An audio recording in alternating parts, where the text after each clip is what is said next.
The following audio is from Gold Country Baptist Church in Shingle Springs, California. Visit gcb.church to find more resources and to learn about our church. Welcome back to the GCBC podcast, where we discuss with our leaders and members of the church the why and how of ministry in the life of our church. We pray it will encourage your spiritual growth to the glory of God. My name is Corey Milliken. I'm subbing in for Corey Freeman, whose wife Hannah is about to have babies. That's right. We are praying for the twins that are coming and praying for you, Corey and Hannah. Well, today we're going to take some time to think about fishing. That's right, fishing. Not exactly fishing where you take a reel and a line and you go and you catch literal fish, but the kind of fishing that Jesus talked about when he said that he would make his disciples fishers of men. What are we talking about? We're talking about evangelism. I want to take a little time today to encourage us in our evangelism. Why do we evangelize? What is evangelism? What are the things that keep us from evangelizing? But I want to start with a little story for you first. There was a group that existed who called themselves fishermen. And there were many fish in the waters all around them. In fact, the whole area was surrounded by streams and lakes filled with fish, and the fish were hungry. And year after year, these who called themselves fishermen met in meetings and talked about their call to fish, the abundance of fish, and how they might go about fishing. And year after year, they carefully defined what fishing means and declared that fishing is always to be a primary task of fishermen. Continually, they searched for new and better methods of fishing and for new and better definitions of fishing. They loved slogans such as, "Fishing is the task of every fisherman," or "Every fisherman is a fisher." They sponsored special meetings and conferences to discuss fishing and to promote fishing and hear about all the ways of fishing, such as the new fishing equipment, fish calls, and whether any new bait was discovered. These fishermen built large, beautiful buildings called fishing headquarters. The plea was that everyone should be a fisherman and every fisherman should fish. But one thing they didn't do, however, they didn't fish. In addition to meeting regularly, they organized a board to send out fishermen to other places where there were many fish. All the fishermen seemed to agree that what is needed is a board that could challenge fishermen to be faithful in fishing. The board was formed by those who had the great vision and courage to speak about fishing, to define fishing, and to promote the idea of fishing in faraway streams and lakes where many other fish of different colors lived. Large, elaborate, and expensive training centers were built whose original and primary purpose was to teach fishermen how to fish. And over the years, courses were offered on the needs of fish, the nature of fish, where to find fish, the psychological reactions of fish, and how to approach and feed fish. And those who taught had doctorates in physiology. But one thing they didn't do, they didn't fish. Some spent much study and travel to learn the history of fishing and to see faraway places where the founding fathers did great fishing in the centuries past. Further, fishermen built large printing houses to publish fishing guides. Presses were kept busy day and night to produce materials solely devoted to fishing methods, equipment, and programs to arrange and to encourage meetings to talk about fishing. Now, it's true that many of the fishermen sacrificed and put up with all kinds of difficulties. Some lived near the water and bore the smell of dead fish every day. Attending sessions and small groups about fishing took a lot of time. Imagine how hurt some were when one day a person suggested that those who don't catch fish were really not fishermen, no matter how much they claimed to be. Yet it did sound correct. Is a person a fisherman if year after year he never goes fishing or catches any fish? Now, obviously that story is a little bit humorous, but convicting. And as a pastor, I'm particularly challenged and convicted because I'm a disciple, a fisherman just like you, and I'm called to fish just like you. We're all fishermen. And so I want to be growing as a fisherman. I want to be faithful to the call to be a fisher of men. And that's exactly, again, what Jesus called Peter and Andrew to himself. And what did he say? Well, did he say, come follow me and I will make you a better person? No. Come follow me and I'll give you a better, easier life or make you churchgoers? Well, he didn't say any of those things. He said, come and I will make you fishers of men. And the call to follow Jesus is just that, to be fishers of men. So it's a good story. It's challenging for us. What I want to do in this session is to help us think about motivations for evangelism. This summer, we've been going downtown to Placerville to share the gospel with people at the Main Street Market that happens every Wednesday. And Sean Downey and myself and a bunch of others gathered last week to go do just that. We were handing out flyers for Adventure Club the week before for Vacation Bible School. And we're engaging with people in spiritual conversations to see how the Lord might open doors for the gospel. So why do we do that? Well, let's think about it a little bit. Why evangelize?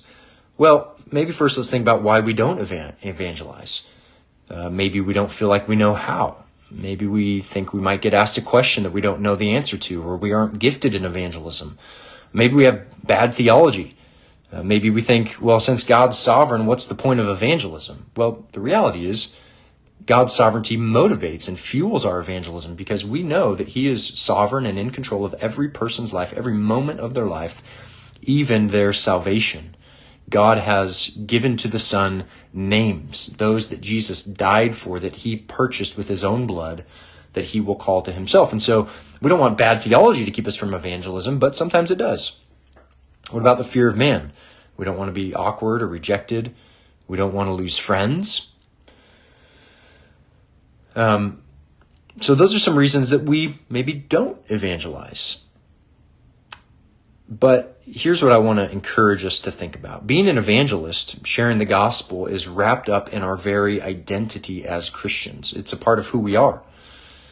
To follow Jesus is to fish, you could say. Evangelism is not a side activity for just evangelism events once a month, or for the super spiritual that we might people we might deem super spiritual or especially gifted. Yeah, evangelism isn't for super Christians. It's for everyday people like you and me. God has chosen the weak things of the world to shame the wise. And if you feel weak in evangelism, that's a good starting point for evangelism, is to admit that you're weak and you need the Lord's help. So evangelism isn't for super Christians. And none of us can say, well, I'm just going to leave evangelism to guys like pastors and leaders and those people, fill in the blank, whoever else it might be in your mind. You know, they've got it figured out. No, if brothers and sisters, if we're followers of Jesus, then you and I are fishers of men. And so I'm still learning this. I don't feel like I'm a good evangelist. I am challenged and encouraged by others around me who I see are faithful and want to be faithful and have good things to teach me. And so I'm constantly learning. So I just want you to be committed to learning and growing this summer as well. And as leaders, we're praying for that. As a church, we want to continue to grow in it. So I'm learning this too. And while I love evangelism, I like to do it, I don't do it enough. And while I love the lost, I don't love them enough. I want to love them more. And I'm sure you love evangelism too. I'm sure that you love lost people, and that's something you want to grow in, is your ministry to them. And so we all love the lost, but not at the level that the Bible calls us to love them. So how can we grow in it? Well, what's interesting is that all of the reasons that we have for not evangelizing aren't reasons that are legitimate. In fact, as Christians, all of the reasons that we have for not evangelizing ultimately end up coming from the flesh. And why is it your flesh? Why is it that sinful part of you still that is at war against God's Spirit in your heart to keep you from doing the things that otherwise you would want to do to please the Lord? Well, it's because God commands us to evangelize. And so to not evangelize is sin, because we're being disobedient to God's command. And so as believers, we're motivated by God's commands. 1 John says that his commandments are not a burden to us. And that's how we know that we love God, is that we love his commandments. So why should we evangelize? Well, here is 6 reasons that I think will encourage your evangelism, spur you on, fuel your evangelism this summer as you grow in the Lord. And I'm just going to kind of rattle these off. So here they are. 6 reasons for why we should evangelize. Number one, we need to evangelize because God has commanded us to. Mark 16:13, Jesus says, "Go into all the world and proclaim the gospel to the whole creation." That's a command to all believers. Number two, we evangelize because it brings God glory and pleases Christ. Listen again to what Jesus says in Luke chapter 12, verse 8. "And I tell you, everyone who acknowledges me before men, the Son of Man will also acknowledge before the angels of God." Think of that. Jesus being pleased to acknowledge his saints, his loved ones before angels, saying, "Look at what they've done. They're proclaiming me. They're acknowledging me before men. I'm pleased by them." Number three, we evangelize because we love God and we love people. 1 Corinthians 9, verse 19, Paul says, "I have made myself a servant to all, that I might win more of them." Paul said he was being a servant to all, and Jesus was a servant. In Mark chapter 10, he said, "The Son of Man came not to be served, but to serve and to give his life as a ransom for many." So when we evangelize, we do it because we love God and we love people, and we're actually being like Christ. Just as Jesus came to serve, so we are serving all men. Number four, we evangelize because God uses evangelism to grow us. 1 Thessalonians 3:12 says this, Paul says, "And may the Lord make you increase and abound in love for one another and for all men, so that he may establish your hearts blameless in holiness before our God and Father." We evangelize because God uses evangelism to grow us. We increase and grow in our knowledge and love of the Lord, not only in love toward one another as well, but for all men, as we delight in the gospel. We're eager to share it with others. And number five, we evangelize because it makes us more like Christ. Listen to this, 1 Corinthians 10 and 11.